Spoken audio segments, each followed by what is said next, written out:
Salut, j'espère que vous allez bien et que ce message vous trouve en bonne santé. Une fois de plus, je suis content de vous avoir ici sur ma chaîne YouTube. Et si nous sommes là aujourd'hui, c'est pour parler de quelque chose dont j'ai jugé être capital et très essentiel pour ceux qui reçoivent des prophéties et beaucoup d'autres choses dans ce sens-là. Mais avant de commencer, nous allons commander ceci entre les mains de Dieu et demander au Saint-Esprit de nous guider pendant ce moment. Thank you, Holy Spirit. Thank you for your presence. Thank you because you are always with us, even up to the end of the age. Thank you, Father, for this moment that we have to share your word. Thank you, my Father, for the privilege to speak to your people on your behalf. I pray, oh God, that what I tell them today, may they put into practice, Father, and may it bring great results in their lives in the mighty name of Jesus.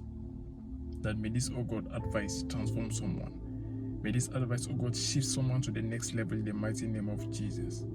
That may bring order to your house, Father. And all this for your name and your name alone to be glorified.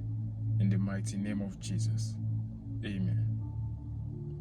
Alors aujourd'hui, j'aimerais vous donner les 7 clés pour l'accomplissement d'une prophétie.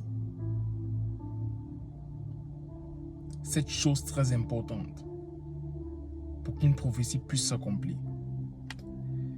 J'ai décidé de vous parler de cela aujourd'hui parce que j'ai entendu plusieurs personnes dire tel prophète a prophétisé ceci sur moi et ça ne s'est pas produit, ça ne s'est pas réalisé, donc il est un faux prophète.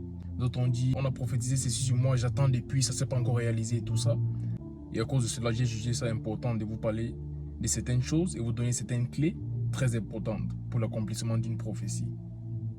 Mais avant d'arriver à cela, je vais vous faire part de certaines choses par rapport à la prophétie. Déjà, il y a 2 types de prophéties. La première, des prophéties dont l'accomplissement dépend uniquement et entièrement de Dieu.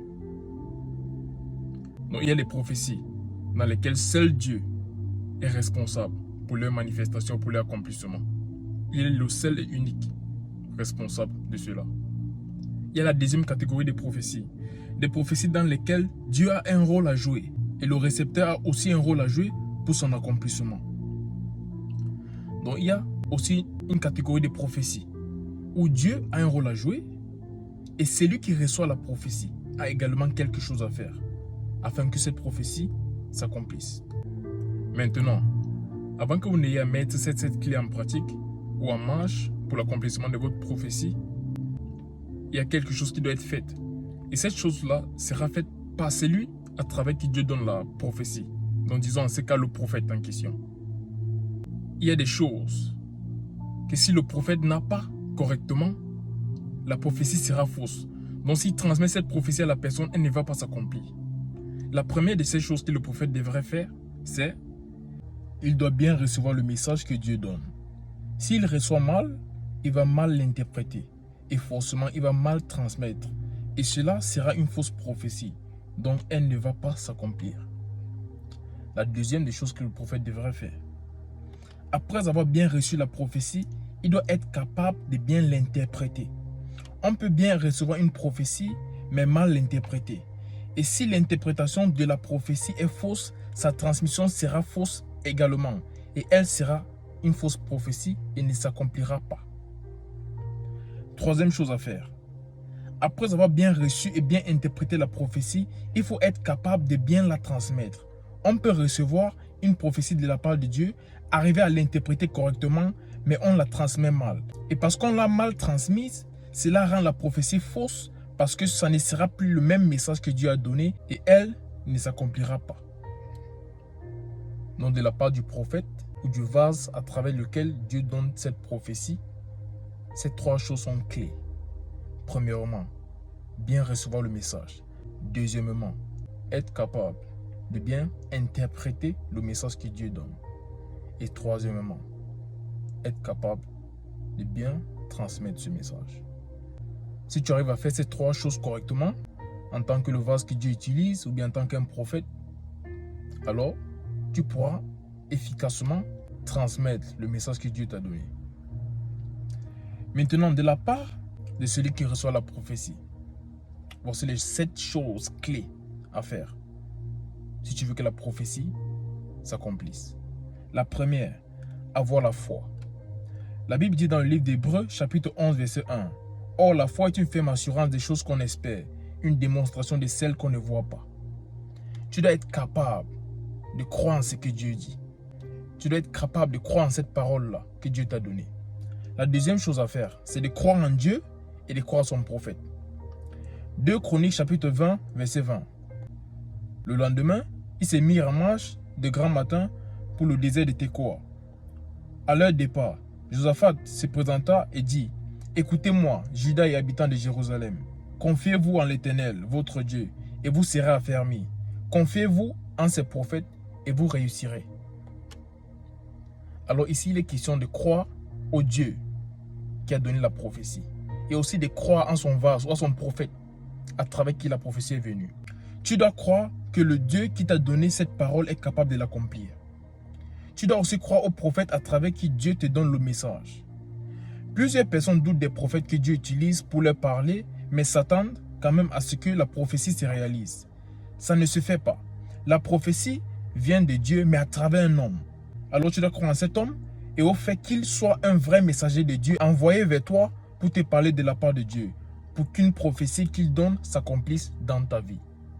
Donc tu dois croire en Dieu et croire au prophète que Dieu a envoyé avec ce message pour toi. La troisième des choses à faire, c'est l'obéissance aux instructions données par le prophète qui vous donne la prophétie.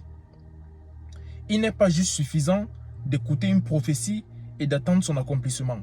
Il est également important d'écouter des consignes qui accompagnent la prophétie afin de bien faire tout ce qu'il faut pour son accomplissement. Recevoir une prophétie et ne pas suivre des consignes qui viennent avec, c'est comme prendre une semence sans savoir comment la cultiver. Ça ne produira rien. Donc voici une autre chose clé à faire lorsque nous recevons une prophétie.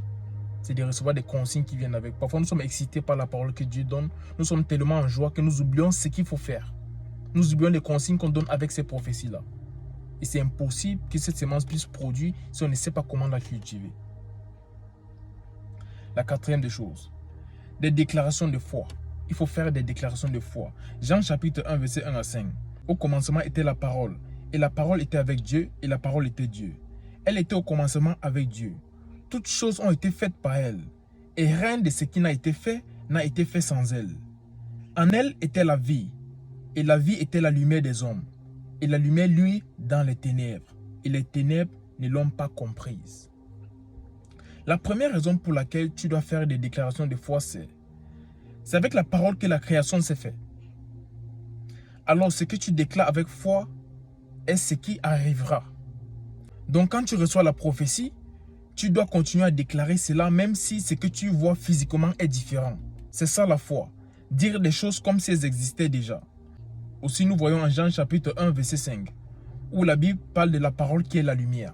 Et la lumière, lui, dans les ténèbres ne l'ont pas comprise. Quand tu fais des déclarations de foi, tu confonds les plans de l'ennemi. Nos déclarations sont si fortes que l'ennemi peut être embrouillé lorsque nous déclarons.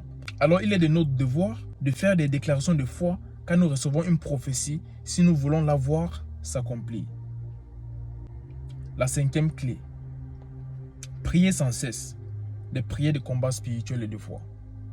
Lorsque la prophétie est donnée, vous n'êtes pas la seule personne à l'entendre. Le diable aussi l'entend et il se met directement en marche pour empêcher cela d'arriver. Parfois le diable est même au courant de la prophétie avant vous et commence à la combattre même avant qu'elle ne te soit annoncée.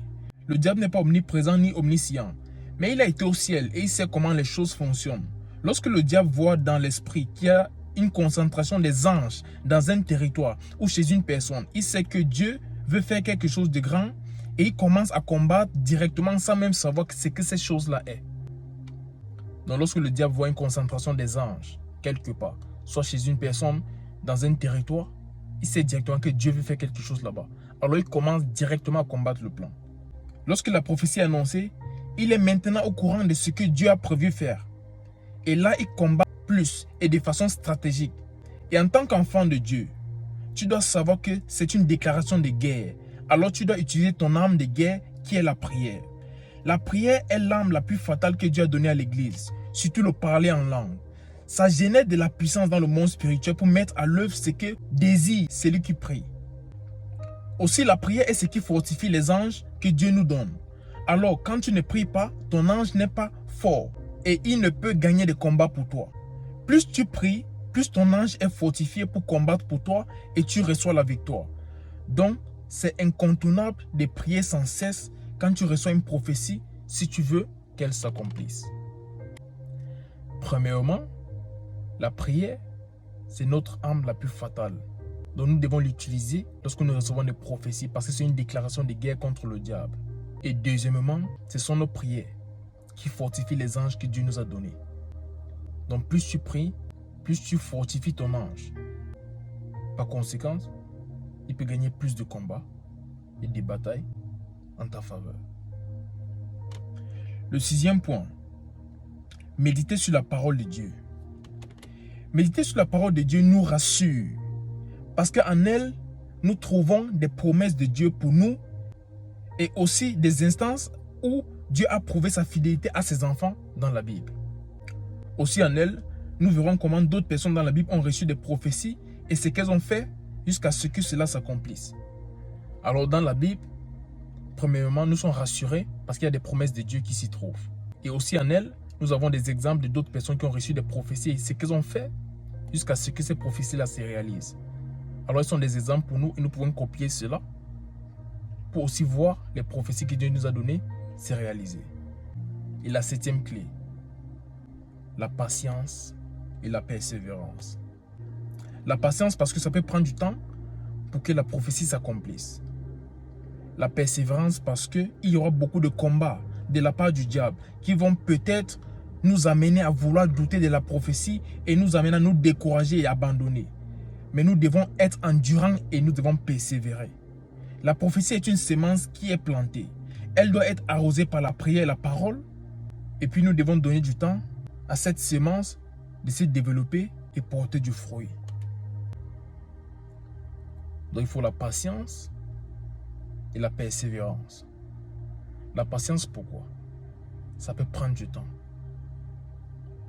Dieu peut dire quelque chose. Ça n'arrivera pas le lendemain. Ça peut prendre 1 mois. Ça peut prendre 6 mois. Ça peut prendre 1 an. Ça peut prendre 10 ans. Mais la Bible dit, Dieu n'est pas un homme pour mentir, ni le Fils de l'homme pour se repentir. S'il a dit quelque chose, sois sûr qu'elle va s'accomplir. C'est pour ça qu'il faut être patient. Et aussi en même temps, il faut être persévérant. Il faut persévérer. Ce que Dieu a dit va s'accomplir. Mais avant cela, il y aura des combats. Il y aura beaucoup de choses que le diable va faire pour te décourager, pour te pousser à douter de la parole de Dieu, pour briser ta foi. Mais tu dois continuer à persévérer, à croire en ce que Dieu a dit et à savoir que cela va s'accomplir, peu importe ce que le diable fait. Et lorsque nous faisons cela, nous pouvons être sûrs et certains que ce que Dieu a dit va s'accomplir. Voici les 7 choses clés à faire lorsque vous recevez une prophétie d'un homme de Dieu, d'un prophète ou d'un vase à travers lequel le Seigneur passe pour te donner la prophétie. Première clé, avoir la foi. Deuxième clé, croire en Dieu et en son prophète. Troisième clé, l'obéissance aux instructions données par le prophète qui vous donne la prophétie. Quatrième clé, des déclarations de foi. Cinquième clé, prier sans cesse, des prières de combat spirituel de foi. Sixième clé, méditer sur la parole de Dieu. Et la septième clé, la patience et la persévérance. Avec ces 7 clés, vous pouvez être sûr que la prophétie que Dieu a donnée va s'accomplir. Father, I pray for your children and I declare in the name of Jesus that those words you have given to them, my Father, may they remain alive and produce fruit in the mighty name of Jesus. I prophesy an open door. I prophesy a next level. I prophesy a next level of glory, a next level of a walk with you, my Father. Give them, oh God, the grace to be patient and persevere till the word you have given for them comes to pass in the mighty name of Jesus. Father, I pray for anyone going through difficult moments, going through periods of trials, anyone awaiting the accomplishment of a prophecy. Give them the grace to stand firm and to obey the 7 keys so as to make it come to pass as you have said, because you are a God that does not lie, not the Son of Man to repent. Have you said something and shall it not come to pass? Till this day I have seen what you said about me come to pass. Even those which are not yet there, they are in process and they are going to come to pass. And so I can attest that you are a faithful God. And I pray, oh God, that all those who have received prophecies or different declarations upon their life, I pray give them the grace, my Father, to trust in you and to be patient and wait for the accomplishment. In the mighty name of Jesus. Amen. Soyez bénis. C'était le prophète Samuel Fomba. Shalom.